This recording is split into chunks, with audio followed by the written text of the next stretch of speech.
Daniel Wolf, CEO and founder of Cape Air and state senator for the Cape and Islands. 23 years ago, with one airplane and as a mechanic and a pilot, we started the airline with a handful of employees. There were 6 of us. Started scheduled service in 1989. Cape Air now, 23 years later, we employ about 1,000 people.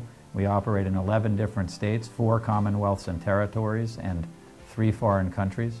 It's a partially employee-owned company. It's a very spirited group of employees. And offering benefits such as health care has allowed us to keep employees who are really valuable and contributing and allow them to really raise their families with dignity.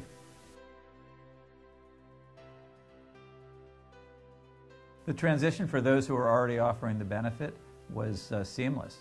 The biggest impact we saw was that we started to ensure up to 26 the dependents of employees of ours.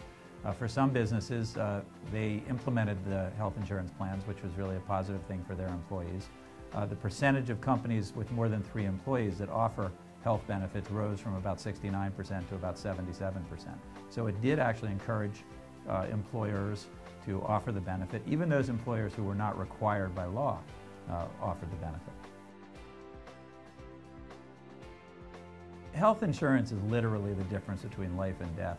When you have 1,000 employees, you really get to know a lot of personal stories when you're close to the employee group. And both employees of Cape Air and their families have been touched by medical crisis and emergencies such that I am now convinced that it is a benefit that everybody should have. It is a right, it is not a privilege, and everybody needs it because even the healthiest could be in an accident or could be stricken with a disease. So our employees value the benefit, and certainly the company values it as well. One of the things I do want to add is that the success of the Massachusetts Healthcare Reform Act of 2006 is partially due to the bipartisan nature of it.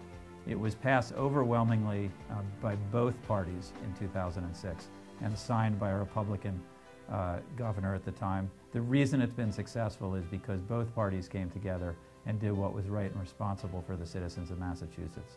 And I don't get that feeling here in Washington now, and I really wish I did.